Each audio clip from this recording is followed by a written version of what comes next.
I'm going to be teaching you 3 mudras. Now, most of you would know that mudras are hand gestures, like movements of the hands, right? So the first one that we're going to be using in the little routine is called the Karkati Mukha. Okay, so mudra. So it's like this: you bring your index finger and your thumb together, and then take your middle finger all the way down. Now, Lakshmi is the goddess of wealth. Yeah. So we depict her like this. Yeah, so make sure your fingers, this is what my dance teacher always keeps telling me, bring your fingers together. It has to be like a tight. You cannot do this because you don't want your wealth to, fall out of your fingers. You have to hold your wealth. And then Saraswati, goddess of wisdom, goddess of learning. She's always depicted with lotuses.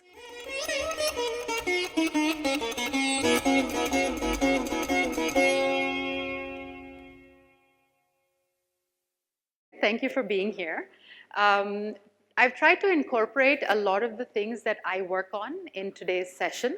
So it's not purely a lecture, although there is a lecture about the yoginis and the work that I'm doing with the yoginis. But along with that, there is a little bit of mantra chanting also, mantra chanting for the yoginis, and I would like to explain to you the meaning of those mantras also. I realize a lot of you might not be familiar perhaps with an Indian language. It might be unfamiliar to you, but as a group, we're gonna try to work on that. I've also put together a routine, a movement routine based on yoga, Kalaripayattu, and classical Indian dance. All of these 3 things are something that I practice. It's a combination of that. Again, it's not a very long bit, but it will give you an introduction, an idea of Kalari, of yoga, and also the goddess imagery in all of these practices that we have here in India. Who is familiar with Kalari? Okay, so Kalaripayattu, you can say, is a type of martial arts. It originated in Kerala, and the reason I found out about it is because I was practicing yoga, and a lot of the movements of yoga can also be found in Kalaripayattu. I went for a Kalaripayattu class, and my teachers were like, okay, you need that fierceness. You're not fierce. Where's the warrior in you? And I'm like, well, in the yoga class, I'm the exact opposite. So perhaps I'm unable to sort of channel that fierceness, that warrior, that is required for Kalaripayattu. Nonetheless, it's a beautiful practice. It's also a very holistic practice. And there's so many intersections in the movement practices that you find in this region. So you'll find classical dance, you'll find martial arts, you'll find yoga. There's a lot of similarities in all of them. So I have a personal interest in it, and I'd like to give you a little bit of an insight into that. Nothing too detailed, because actually it could take your whole lifetime to know yoga and Kalari and all of that, but just a little bit. We're going to start this in lead and follow method. So I'm going to start, and you follow me, yeah? And we'll keep it slow so that everybody can just get a feel for it, yeah?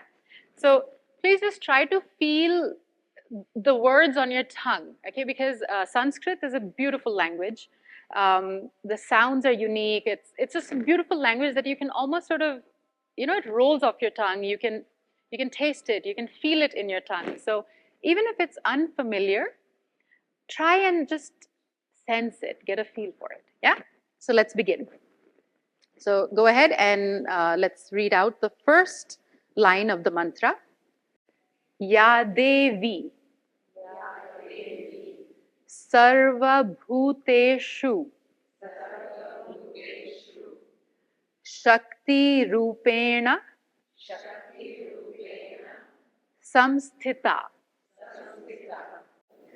Namastasyai Namastasyai Namastasyai Namo Namaha. Very good. Okay, so this is basically a mantra to begin. It's a tribute to the goddess. It's just a way to begin chanting the names of the goddesses. And you can say this in the morning as soon as you wake up. It's just a tribute to the goddess, a little invocation, you can say, to the goddess. Okay, so now if you open up your handout, and I'm going to go through the meaning of this later on in the presentation, because I believe after you go through my lecture, you'll have a better sense of who these yoginis were, why are we chanting to them, what are their characteristics, what's their importance, and then it'll make more sense to you rather than me just telling you meanings of a bunch of words. Yeah, but we'll chant. We'll start with the chanting. So let's begin. The first line: Divya Yogi, Mahayogi, Siddha Yogi, Ganeshwari, Pretakshi, Dakini, Kali, Kalaratri, Nishachari, Humkari, Rudra Vaitali, Kharpari, Bhutayamini, Urdhavakeshi, Virupakshi, Shushangini, Mamsabhojini, Fetkari, Veerabhadrakshi, Dhumrakshi, Kalahapriya, Raktacha, Ghora Raktakshi, Virupakshi, Bhayankari, Chaurika, Marika, Chandi, Varahi, Mundadharini,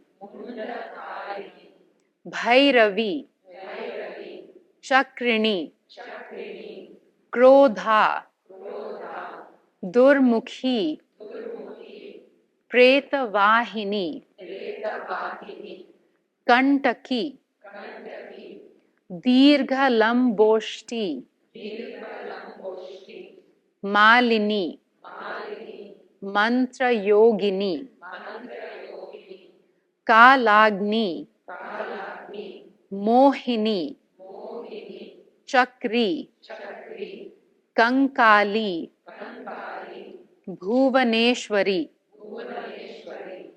Kundala, Talaki, Lakshmi, Yamaduti, Karalini, Kaushiki, Bhakshini, Yakshi, Kaumari, Yantravahini, Vishala, Kamuki, Vyagri, Yakshini, Preta Bhushani, Dhurjata, Vikati, Ghora, Kapali, Vishalangali, Chatushashti, Samakhyata, Yoginyohi, Varapradaha, Trailokya Pujita, Nityam, Deva Manushya Yogi Bihi, Om Chatushashti Kaula Yogini Namavali Tatsat. Om Shanti Shanti Shanti.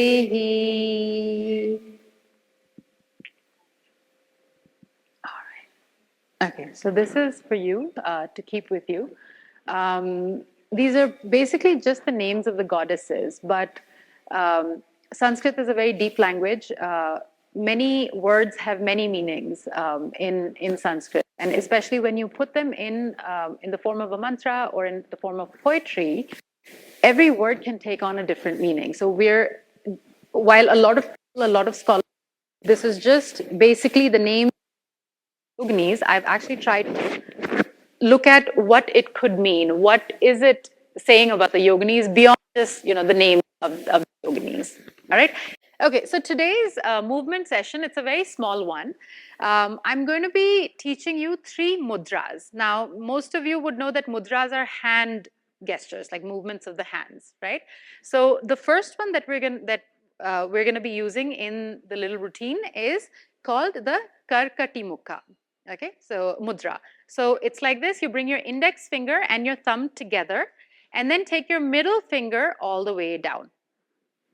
Kartaka Mukha. Yeah.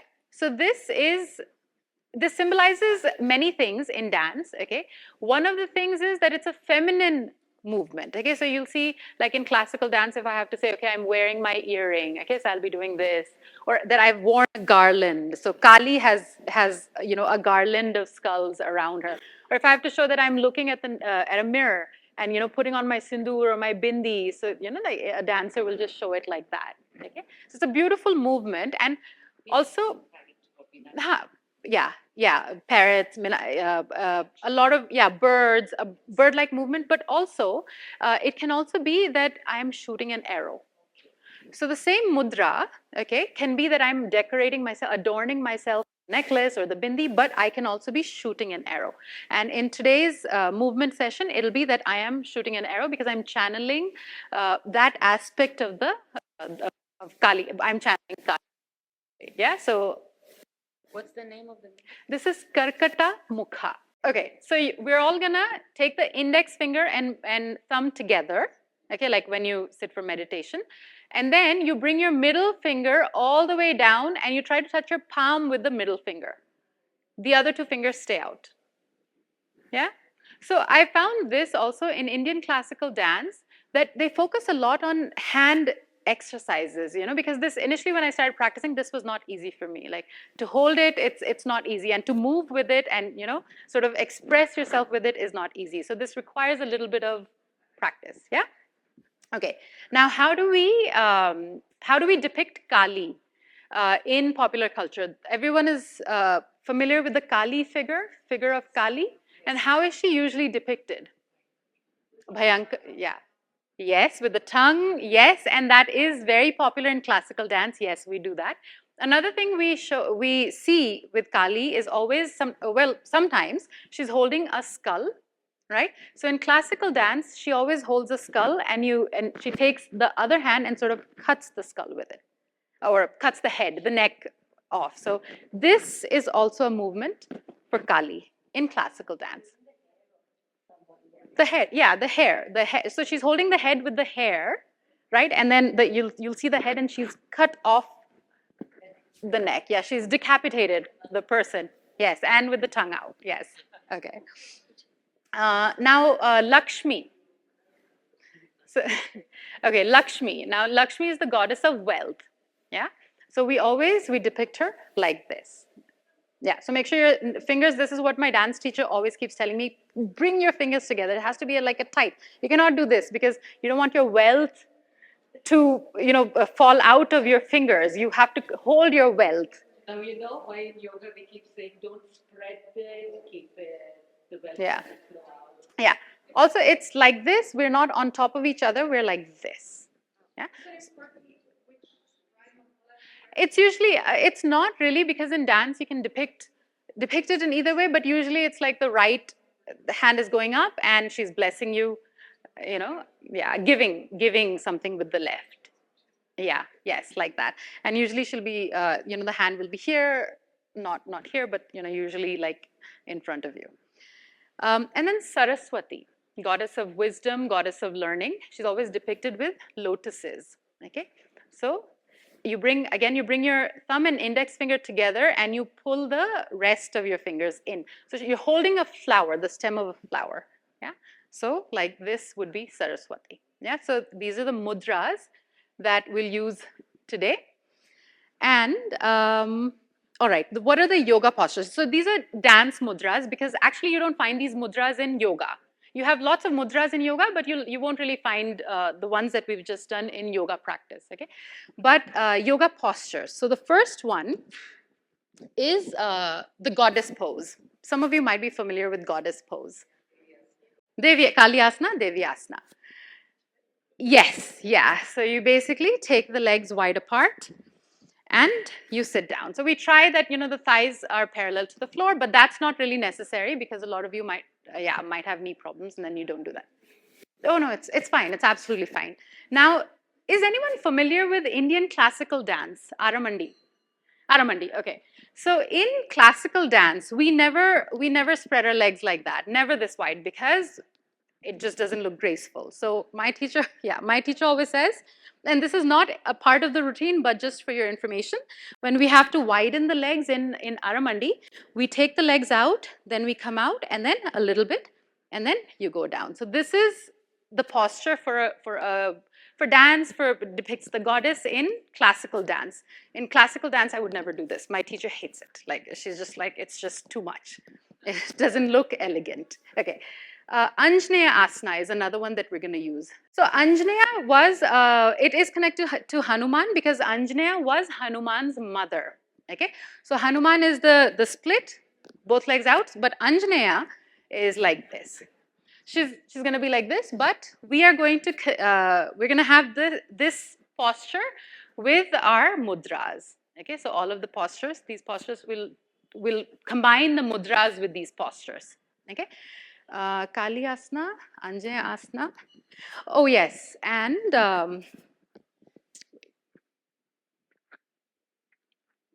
that's it. And one from Kalari Payattu. I assume nobody's practiced Kalari? Oh, you have, yes. Okay. Varaha.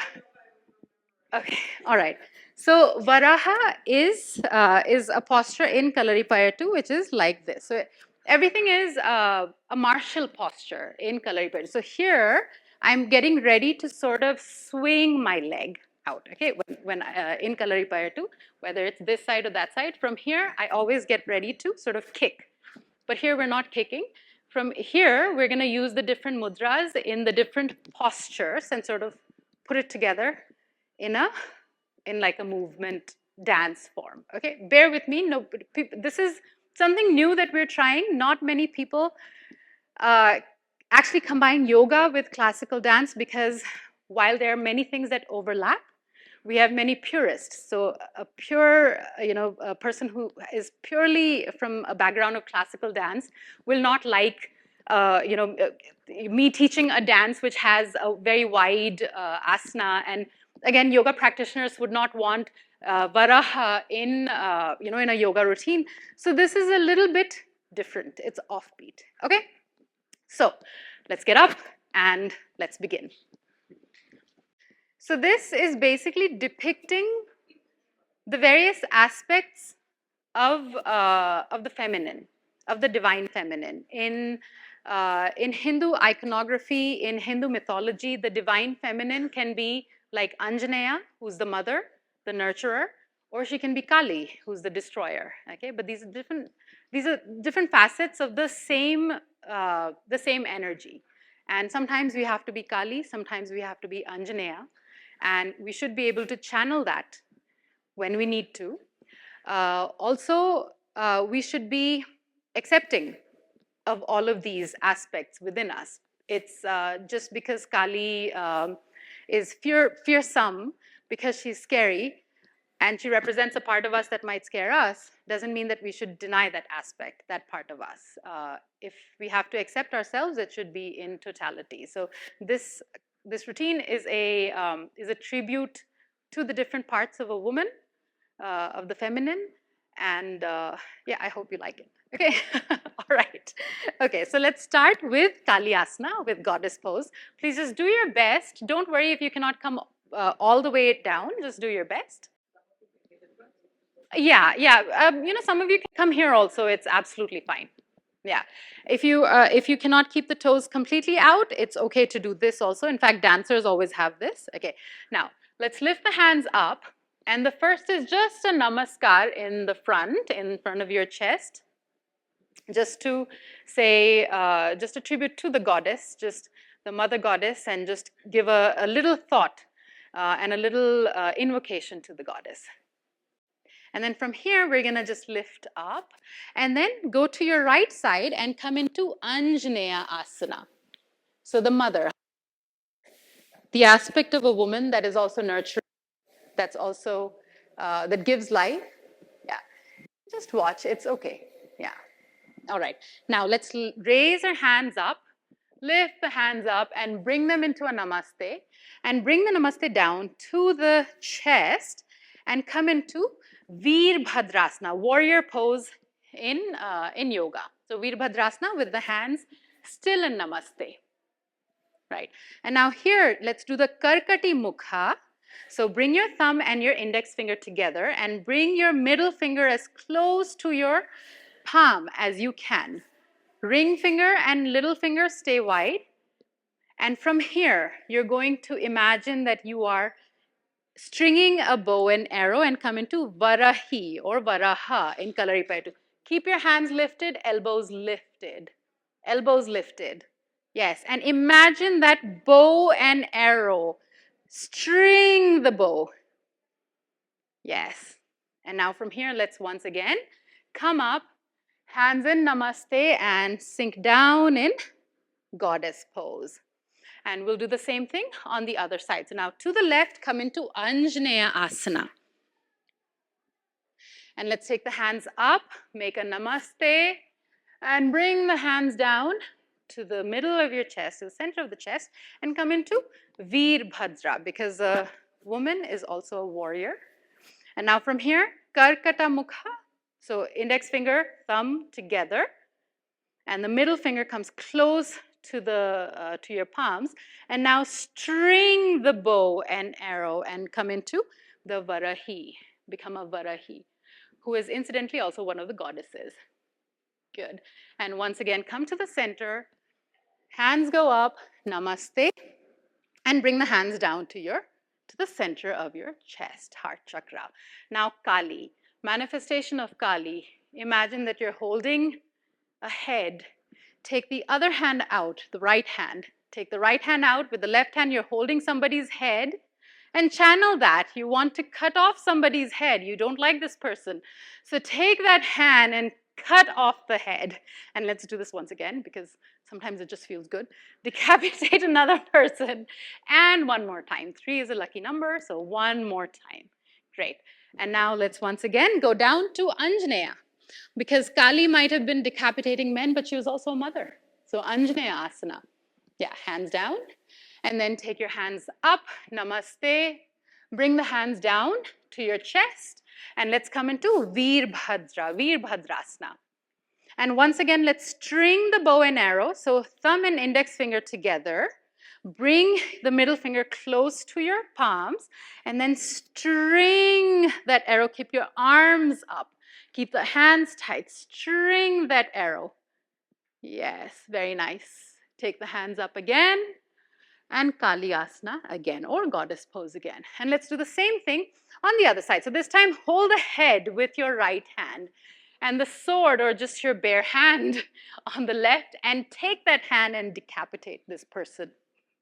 And then once again, the person or an event in your life or something that you just don't want. And one more time. 3 is a lucky number, so let's go down. Yes. And then let's go down again into Anjaneya Asana. Become the form of a mother again, the nurturer.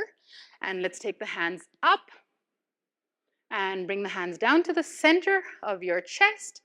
Virbhadra, warrior. Because a woman is a warrior as well, since the time she's born. And then Karkata Mukha. And string that bow and arrow again. And then once again to the center. And come down. Good. Now Lakshmi. Okay, so we're going to take the hands up, bring the hands down to the center, and the left hand comes down, right hand goes up. Lakshmi. Yes. Good. And from Lakshmi, let's go down to Anjaneya again. Hands up in Namaskar. Yes. Hand in the heart chakra. And then Virbhadra. Now Virbhadra, a warrior who is also giver of wealth, giver of peace, a giver basically. Yeah, right hand is up, left hand is down. And now Varahi. So take your left hand back, right hand stays in the front. Yes, and lean back a little bit. So you lean back on your left leg, right hand is forward, and right leg is forward. Yes, and then let's go up again. and back to the center. And once again, left hand goes down, right hand is up. Yes, and then Anjaneya Asana on the left side. And once again, hands up, hands back to the heart center, Veerbhadra. And now again, Veerbhadra becomes Lakshmi, or the manifestation of Lakshmi. And then let's take the right hand back. Lean on your right leg.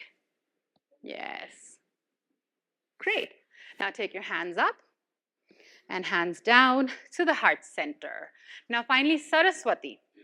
So once again, take your hands up, and Saraswati grabs the lotus, 2 lotuses, index finger, thumb together, and bring the lotus down to the heart center. Very nice. And then let's go to Anjaneya Asana. Let's take the hands up again and bring the hands down in Namaste in the heart center. Veerbhadra. Veerbhadra holding a lotus, because sometimes a warrior uses flowers instead of swords. And then Varahi. So let's take the left hand back, lean a little bit on the left leg. Just try your best. Yeah. So you're holding a lotus. We're fighting with lotuses, fighting with love, not war, if I was to connect it with a session yesterday. Now let's go up again, and then bring the hands down to the center again, and Anjaneya Asana on the other side. Now once again, hands up to the heart center, Veerbhadra, and Veerbhadra holding the lotus. Yeah, and then once again, Varahi. And extend the right hand back. You're leaning on the right leg. And then to end, let's take the hands up once more. Bring the hands to the heart center, Kali Asana. A prayer to the Divine Mother, the Divine Feminine. Thank you. All right. When I was thinking about, I was initially going to do a yoga session invoking, the Divine Goddess and the Divine Feminine. But I realized that you cannot, divinity, especially the Divine Feminine, is not housed in one particular practice. And because I have had experience with so many different Indian practices, I've realized that, and yoga is very close to my heart, and I'm a yoga teacher and practitioner first, but the Divine Feminine cannot be housed in only the yogasanas. The Divine Feminine exists in art, so it exists in dance. She exists in dance. So that's why I was almost like forced to include a lot of, dance, a lot of kalari, to make it more wholesome.